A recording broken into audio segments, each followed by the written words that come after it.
Before we get into that, why should the workers have to give all their money assets to the elite? Haven't they got enough? Oh, I don't think they should do that either. I just don't know the context of what you're referring to. But I'm with you. There, it just needs to be a better distribution.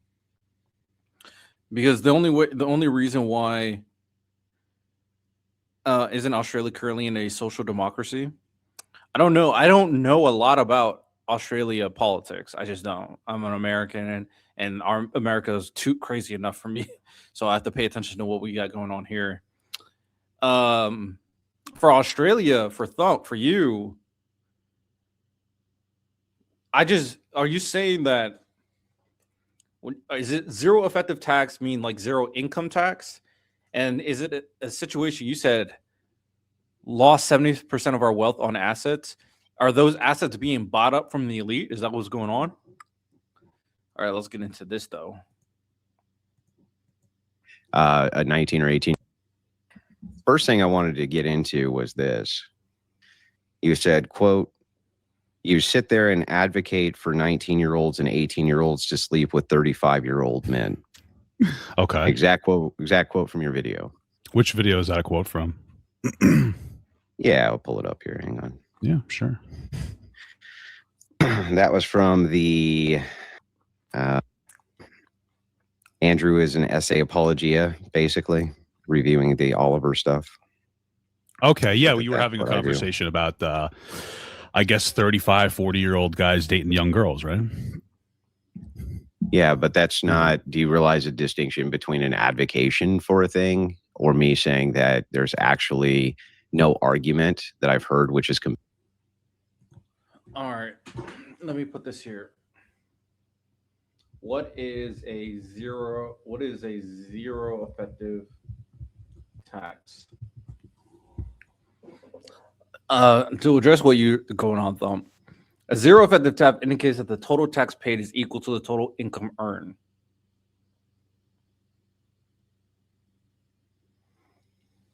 This means that no additional tax is owed beyond the income tax already paid.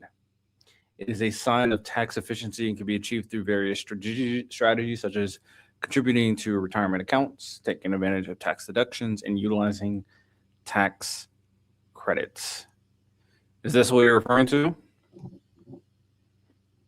No, it's effective tax rate. Zero effective taxes. So they do a bunch of loopholes to the point where they do not have to pay taxes. Only the leaders in power get rich in a system is what the guy is saying. I think it's a girl. And I agree.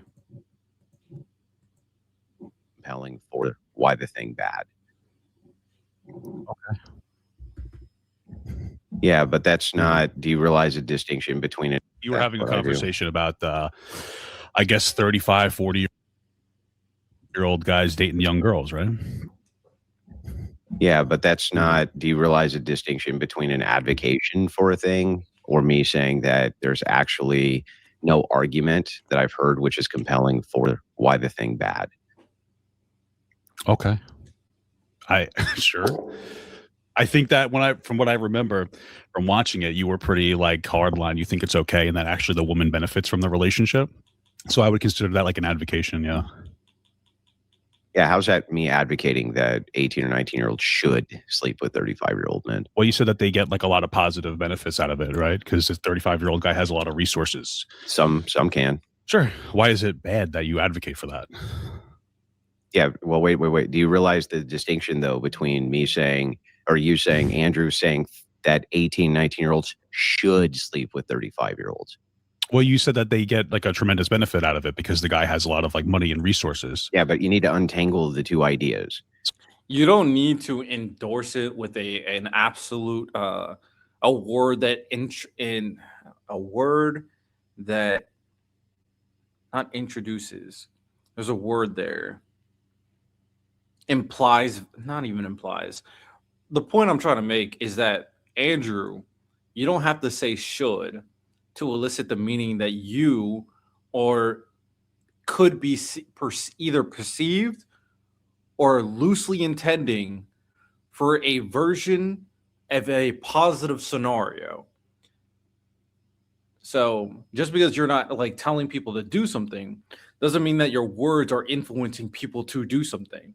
In general, an endorsement and a characterization indicating positive value have the same purpose, because the point of both is influencing people to do X, Y, Z. That's what I would say in this one. Where's the unions were the problem? They took everything. Oh, that's what they're trying to do in America right now. They don't pay nothing back to the people, the government, or anything else. So they don't pay taxes. They got rid of unions. They've accumulated power. We sold our phone power, hospitals, schools to private equity, and everything has been privatized. Okay, now I can start seeing why it's very problematic in Australia. What you're not getting is, I think this is the redistribute only happens of what I am getting what you're saying. I'm just trying to parse out the purpose of what you're saying. Like, I understand everything. When I think that only happens if we make it. Rights aren't gifts from the benevolent elites. They're extracted under pressure of collective. Like, I already agree to that. So I mean, I already get that. In order for change to happen, the people have to come together to advocate for the change and pressure these. The only reason why these elites have the influence that they have is because of the money and the faith that it's been given to them by the people. What happens in America happens in Australia. If you're wondering why I'm involved, I didn't realize that. The Nordic model is starting to crumble due to immigration. Sweden just closed its borders because the high inflation, crime realized the cost is unsustainable.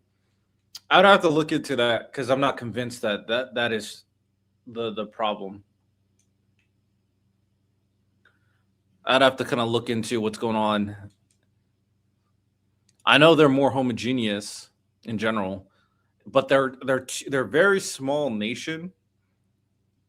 So in order for them to deal with immigration in general, they would have to incorporate them immediately to the structure that exists. And it's not easy when you have a system that taxes so high to get people involved so quickly, because there's going to be like a little bit of a learning curve and an adaptation phase that slows down the growth of the economy so there's probably more to it, not due to the immigration, due to the mass influx of people in general, most likely. Immigration is complicated, but we have 30% immigrants and do just fine mostly. It's like a careful calculation. For anybody who's rewatching this video, I'm just addressing what people were saying in my chat. So are you saying that's not an ought claim? That's not me saying that 19-year-olds should sleep with 35-year-olds. We're talking about dating, I think. In particular cases, there can be benefits to a 19 or 18-year-old marrying somebody who's older. I wouldn't advocate any of them sleep with anybody before marriage, right? Okay. So that's one. And then the second thing is like, I've never said that they should sleep with 35-year-olds. That's ridiculous. Why is it ridiculous? It just never happened. Yeah, but you also made the claim that they shouldn't do something. So you understand the difference between condemning something versus condemning something as a bad action. You're not eliciting this. And the reason we're getting very, very, what I call it empirical. No, empirical is more like data and numbers. Well, what's the matching version of empirical for words? I'm gonna look it up. Because that would be a should claim, a monolithic should claim. Oh, okay, sure. I think that, I guess the way that I use advocation, it seems proper to me. You seem to be okay with it. That's a general advocation. It doesn't mean that you don't advocate for similar age relationships, but it kind of seems like we're splitting hairs unnecessarily. Okay, no, we're not though. So like, you think that people should have access to the right of freedom of speech? Yeah, sure. Okay, should they scream? Based on concerned with or verifiable by observation or experience rather than no, empirical is not the right word. Interesting. You're gay? No, but if you wanted to, I'd advocate for that. Yeah. Right, no. Right, so that's the distinction. What? That you believe that. Well, I would advocate for your ability to scream "you're gay," Yeah, I get it, but Yeah. you're not saying that I should do that. I should scream you're gay. No, but I would say that I would still advocate for people to scream you're gay based on freedom of speech if that's No, what you're you not want to advocating that they I scream am. you're gay. I'm You're advocating that if they you have the want to. No, a similar analogy is you're talking about the principles of why I'm not advocating for you to do this, but this is why it's good. So there's an influence of still doing the action because it provides good results. Andrew's trying to play the semantics game, but it's not. It shouldn't work because his intention is very obvious. Your U.S. firms are buying up our Australian companies and shelling them and getting monopolies. Yeah, we need to limit a lot of the monopoly. I wonder I haven't looked into this. What is the law for foreign monopolies, international monopolies? I wonder what the law is for that. I haven't looked into it. These private equity undercut our farmers long enough to put them out of business and then buy their farms. These private equity undercut our farmers long enough to put them out of business. Private equity. How do they use private equity? Tell me. Do a speech to do it. I'm advocating that if you want to scream you're gay, then you should scream you're gay because it's freedom of speech.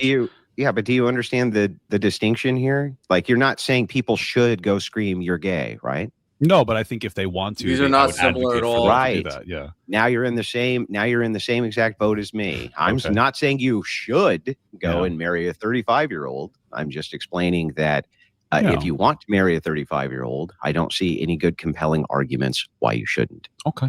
So that's like the big issue is the word advocation.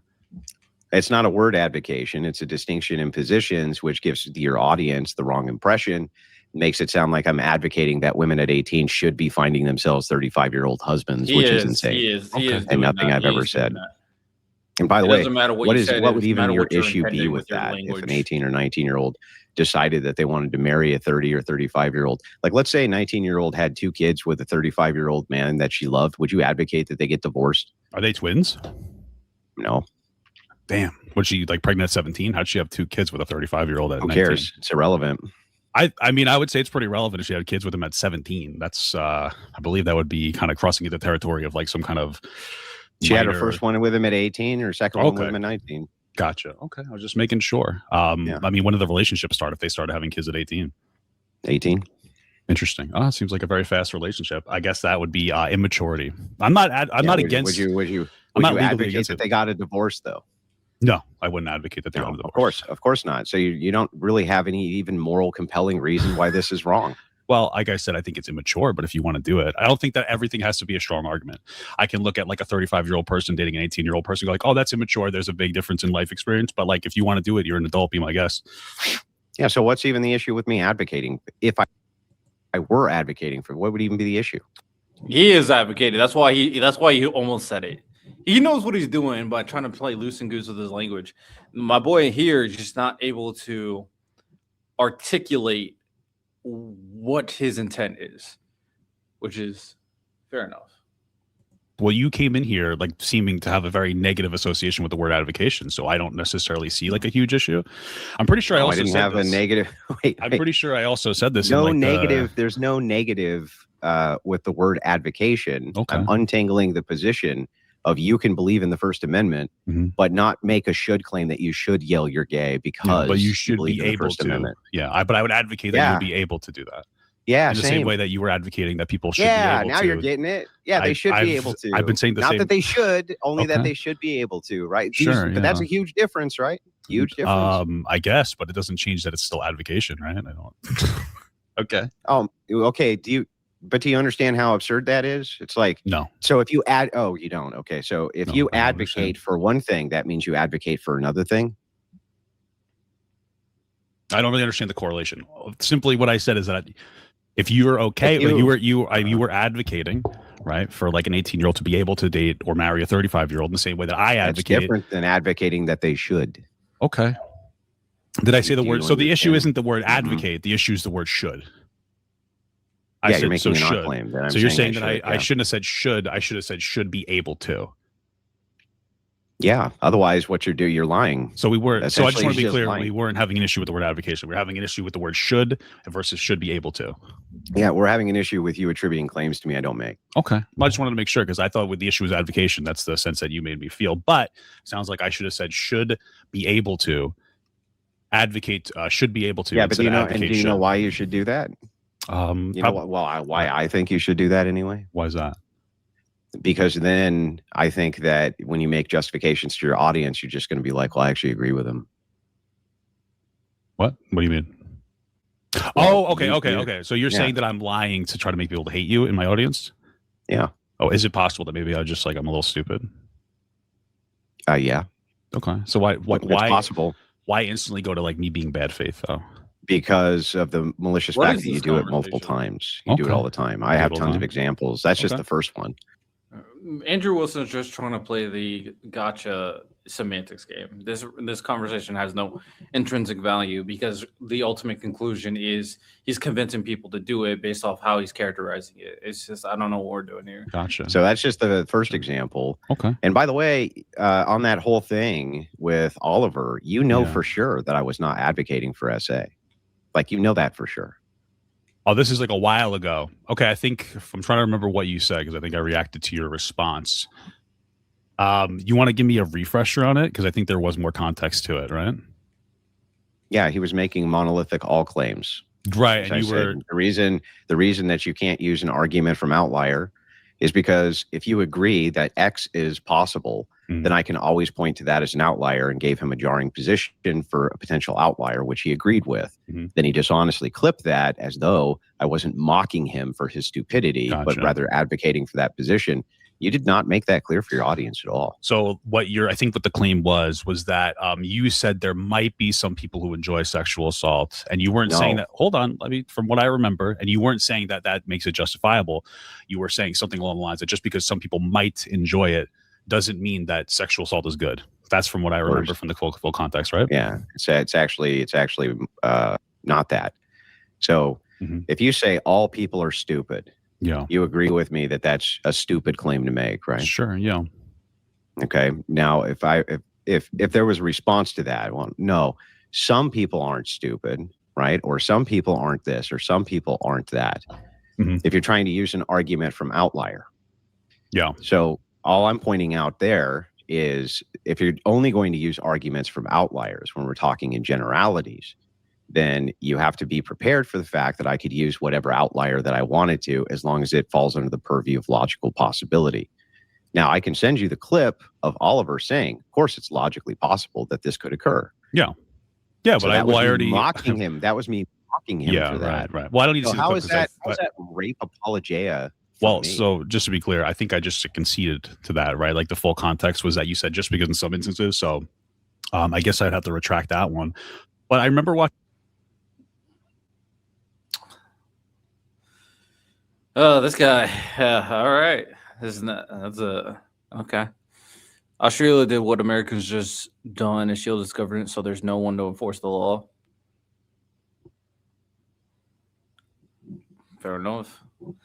I only could go word by mouth. Like, I don't know enough about Australian government to really confirm or deny. But I mean, your general premise in terms of how these businesses can buy things and just accumulate power, I just generally agree with that. Your response to that, and I found it interesting that you said that there is sometimes like a pattern of you saying outrageous things and then getting negative attention and then having to I guess square it up. Do you think that that's an issue that you constantly say outrageous things, sometimes possibly for attention, and people misconstrued you and you don't correct the behavior? What do I say that's outrageous? That's just what you had said in your response video. No, that you will. What I said in a response video is that you will routinely say things that are outrageous. I will use examples. Yeah. Sometimes I use examples which are jarring. They're not outrageous. They're jarring, but they're not out. There's nothing outrageous about it. Using an example that's uncomfortable may be jarring, but the thing is like, even if that was the case, let's just say it was, you consider it to be outrageous that I use this as an example for outliers. Sure. Well, how is that defensible that somebody clips it up dishonestly and spreads it as though I'm in favor of SA?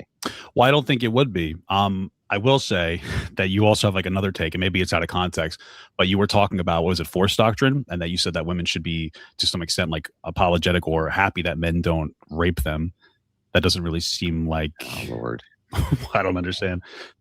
Wouldn't that also be some kind of rape the apology? idea? No, the ideal. No, it's the opposite. The Okay. ideal from feminists. So feminists operate under a worldview. Yeah. And that worldview that they operate under is very secular and is usually agnostic towards God. Do you agree with that? Maybe. I guess so. I mean, well, why would it be agnostic towards God? Is it because like the woman has some kind of like equal role? Because generally, if you follow an Abraham religion, the Abrahamic religion, they're patriarchal. So okay. if feminists want to destroy the patriarchy, then necessarily they tend to stay away from Abrahamic religions. So you're saying that like if a woman wants to have like be seen or have an equal role as a man, that would be or counterintuitive to religion? Well, an equal role in what way? Depends on the way. Just in the same, being able to work and I guess lead a household, or have an equal contribution to leading a household. Well, no, that would depend on circumstance. Okay. So the thing is like that's not what we mean by a patriarchal religion. It means that the body or the head of the religion is going to be male necessarily. Okay. Like women can't have positions of authority over men inside the church. It's necessarily patriarchal. Okay. So if your goal is to dismantle patriarchy, obviously you're going to be steering clear of Abrahamic religions. Okay, yeah. So like the feminism is counterintuitive to religion because it advocates that women have like the ability to. Yeah, but not all feminists believe that the women have to be the ones in charge. There's women that just want certain benefits and privileges, like the ability and to vote, the ability to choose their own partner, the ability to have their own job. These are not necessarily also advocating for the ability to lead the family. So that's just something that you're kind of overloading into the concept itself to create this kind of weird connection to God agnosticism. I guess I don't know why you would do that. Kind of weird. Business leaders buy a business using the business owned money as a collateral, run it cheaper to undercut competitors. Billionaires own money as collateral, run it cheap to undercut competitors. What do you mean by run it cheap? Bankrupt the company, then raise prices and strip assets. Private equity, because rich people pooling their money to buy entire companies. Okay, interesting. Be equal in all ways to men, even including within the church, right? Sure, or yeah, even if they didn't think that you needed. Well, no, even outside the church. I mean, they would still be trying to dismantle the patriarchal nature of the church. I don't usually see a lot of feminism that's like specifically religious related. So maybe there's something I'm not seeing. But like generally speaking, it seems like you're saying that don't give them that, bro. Advocates for women to be equal to men. You can't prove that claim. It's against religion because religion is supposed to put men. I mean, maybe you wouldn't say higher than women, but like in a different classification as women. No, the point of feminism is to dismantle patriarchal systems. Sure, that's the point. So there's an oppressed class. No, the point of feminism is to equalize women rights. Like, what are we doing? If women are the oppressed class, then who's the oppressor class? Men. Sure. Right. I guess. Yeah. It has to be. That's the deduction. Who are women? Women aren't being oppressed by women. They're being oppressed by men. Right. So that's the patriarchy. If you have some kind of organizations that is necessarily patriarchal, in this case, the church is going to be necessarily patriarchal. They're going to want to dismantle the elements of that make it patriarchal. So do you have like an issue with? To an extent, like there is women that believe that women, not that men shouldn't have their roles, but women should also have that roles. So again, this is kind of like, it's not saying that men deserve these roles because of the men. It's just that men deserve these roles because they're capable. Women should also get these roles because they're capable. What he's trying to do is make it all about the gender, and it's not. With women wanting to work and get equal pay or work similar or the same jobs as men, or is it just because women have always worked? That's sure, but like an equal jobs as men. Like, should men be like I'm just trying to flush you out. Like, should women be able to be CEOs or anything like that? Or is there any restriction that you would? I don't care. It's completely irrelevant. Oh, so then what would that be negative towards? It is I've never seen feminism that because that's a big part of negative feminism. Towards religion, so I don't see how these two things can't exist. No, I really haven't. So you don't see feminist movements which are trying to get like female priests and female preachers. And no. Yeah, like the Catholic Church, they've been fighting that for 100 years. The massive movement towards getting females who are in positions of power. He's pissed that women want to be priests, and so he thinks that women shouldn't be priests at all. And because they do want to, they're bastardizing his religion. That's what he's pissed about.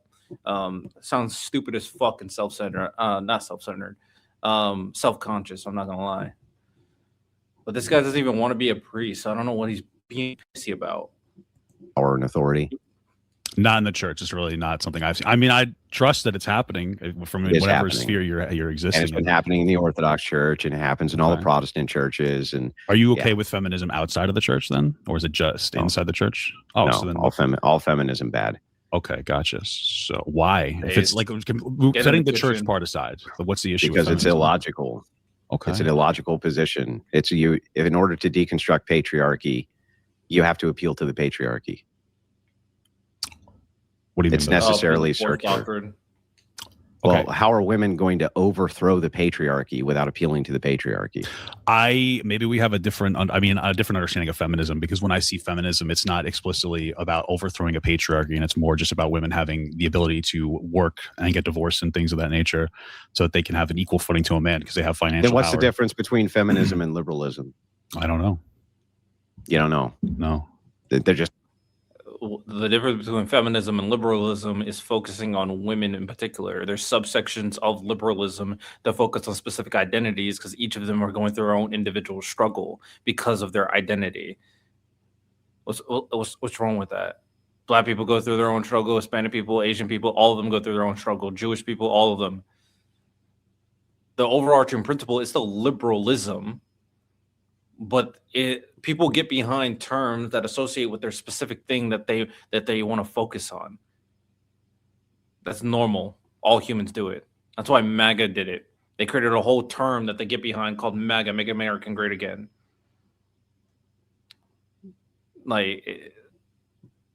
This term means nothing in and itself.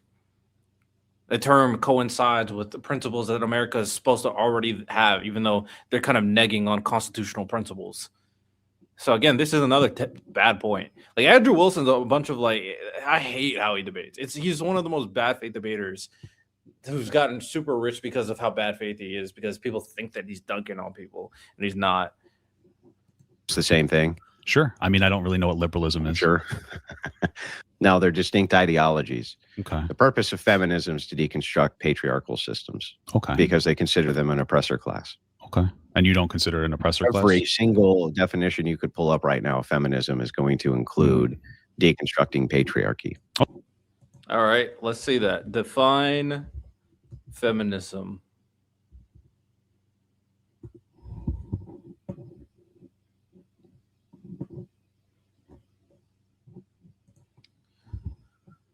Feminism. First, AI definition: the advocacy of women's rights on the basis of the equality of the sexes. Interesting. That doesn't say patriarchy. Let's look at a Britannica definition. That is the belief in social, economic, and political equality of the sexes. Although largely originating in the West, feminism manifested worldwide is represented by various institutions committed to activity on behalf of women's rights and interests. Wow, another definition that says exactly this without the word patriarchy. Let's see what happens. PT. Oh, look. There's nothing about patriarchy. Oh, wait. Oh, so all right. Maybe that's 2 for 2. That's 0 for 2. Maybe Wikipedia talks about patriarchy. Has to, right? They do talk about patriarchy. There we go. It took Wikipedia to start talking about it. Numerous feminism are developed over the years, representing different viewpoints and political aims. Such as the 19th century first wave liberal feminism, which sought political and legal equality through reforms with a liberal. Oh, interesting. Since the 1960s, both of these traditions were also contrasted with the radical feminism, arose from the radical wing of the second wave that calls for a radical reordering. Well, there's different parts of feminism. Radical feminism wants to destroy the patriarchy. Oh, so he's using this fringe to create an overarching consensus of a brand of an ideology. Oh, so Andrew Wilson's doing the exact thing that he hates because he's a piece of shit and bad faith. Surprise, surprise. No, I'm not. Okay, so you don't like feminism because it wants to deconstruct patriarchy, and you think that Gotta go. Just remember the government and corporations that have merged. Possible. We need to reclaim. I think it's an irrational. Do it It's an before they irrational automate. position. Okay, why? You can't because you're appealing to the very same thing that you're trying to overthrow. Yeah, the people need to be empowered much more. I would say, for sure. Throw it, which means you're necessarily going to always be appealing to the thing to overthrow the thing, because you don't have the requisite force to overthrow it yourself. What's the thing? What are they appealing to? The problem here is that Papa Gut allowed him to dictate the terms of the conversation by agreeing to his bullshit about women. The concept of feminism is deroding patriarchy, and that's just some bullshit. The patriarchy. So the issue with feminism is that they appeal to patriarchy to overthrow the patriarchy. Yeah. What does that look like? Well, okay, so like let's take the Middle East for instance. Mm-hmm. When Middle Easterners tell women that they don't have any rights, do women have rights anymore? Ass, bro. Come on. When they just tell them, I mean, I don't know. It seems like they have an oppressive structure that takes away their rights. Does seem like that, doesn't it? Yeah. What can women do about that? Nothing, right? Right. Okay. So you're saying that they need the patriarchy to fight against the patriarchy, and so it always exists. Yeah, they're necessarily appealing to the patriarchy over and over and over and over and over again. Do you think that they're trying to dismantle the thing by appealing to the thing to dismantle the thing in an infinite regress? But it seems to work. That's a stupid moniker, because the people, if they are, he's utilizing the term in a very general way, patriarchy. He thinks that anything that involves men is patriarchy, is what he's trying to insinuate. The patriarchy is a system that believes that men should control everything. If there are men that side with the women, that means they also don't agree with the patriarchy. They don't agree with the concept. So they're actually not pro-patriarchy. So that's dumb as fuck to even insinuate. Just because they're men doesn't mean that they also agree with the patriarchy and abide by the patriarchy. There's cooperation with men who believe in feminism. That's possible. All of this is some bullshit. People need to stop letting Andrew Wilson get away with this. The disgusting way he uses words, bro. He just, it's nasty work. It's nasty work, boy. It's nasty work. What I talked about just now also happened in the U.S. And we don't. If we want to fact check, use cloud. It will find this. I don't know. Fact check what? I understand the problems with capitalism. I don't need to fact check it. I already get this. Work at least better in the United States or other Western countries than the Eastern countries. So it seems like it's working. As long as so all you're saying is that the patriarchy is benevolent.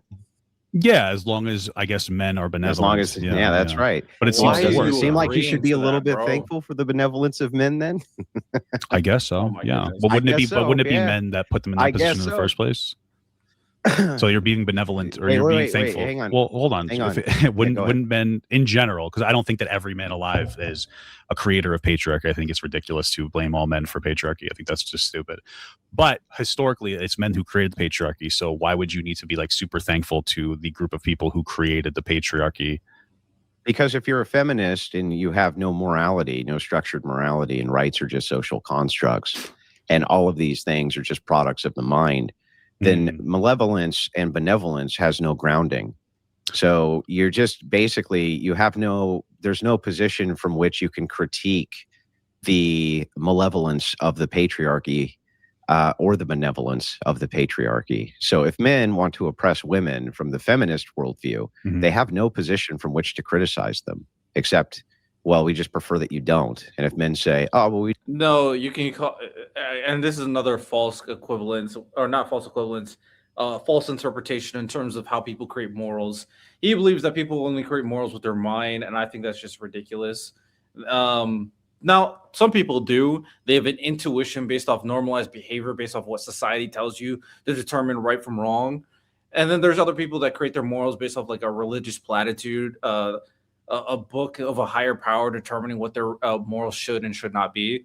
But even that's intuition based because some people can't even conceptualize. Well, technically, you don't need to conceptualize why God determines why something is right or wrong. Technically, but yeah, all of this is kind of bullshit anyway, because you can create morals based off a lot of different functions. Understanding harm reduction, understanding societal precedent, understanding individual liberty and rights and infringing on individual, like there's a combination of factors that lead into an overall conclusion of why this thing is good, why this thing is bad. Most people don't think that way, but he's trying to generalize it again to say that people generally only think about it based off vibes is what he's referring to. That's what it's insinuating. If I give Papa Gut one more time. If he concedes one more time, that's strike 3. I'm ending this video. Just prefer that we do. What's their grounding then, dude? What are they going to appeal to then? Well, it sounds like we're getting more to a conversation about some kind of objective morality rather than getting into a conversation. Appreciate you. I'm a pretty good talker. About whether it's effective, because it has been effective in the United States. Forget morality. Let's just say it doesn't exist. It's irrelevant. Okay. Let's just say that all morality is subjective. Then who's the subject? You, right? Okay, sure. Okay, so if you're the subject and I'm the subject and I want to punish you for whatever particular reason I want, what makes me less right than you? Is it going to be like a force doctrine thing? Because like I could physically stop you from punishing me or something? Is that what you're looking for? No. Because it seems like we're getting very overly complicated on subject, and I want to punish you for whatever particular morality. Let's just say it doesn't exist. It's irrelevant. Okay. Let's just say that all morality is subjective. All morality is subjective. Then who's the subject? You, right? Okay, sure. All right. Okay, so if you're the subject and I'm the subject and I want to punish you for whatever particular reason I want, what makes me less right than you? Is it going to be like a force doctrine thing? Because it depends on the conditional circumstances of why the punishment is being implemented. Because if the punishment has just cause, it could set a precedent that this punishment is deserved. Like, for example, if someone like kills your younger sibling, you would want to punish them. And that punishment sets a standard that killing a younger sibling, a family member, is bad. Why is it bad? Well, there's a couple of reasons why it's bad. One, it could heavily, in fact, especially if a precedent said that people could normalize this behavior, it could set a precedent that decreases the progression of human birth, basically, human multiplication, basically, the growth of the human species, basically, because people are just killing certain people just because they're normalizing behavior. This also sets a bad precedent in terms of like emotional responses, because it's going to insinuate rage, which also derode society, and sadness that will make you apathetic to society. Like, there's very clear reasons why it would be bad, but it depends on the external factors and what it can lead to. That's why. I don't think Papa Gut could give that answer, but that is why.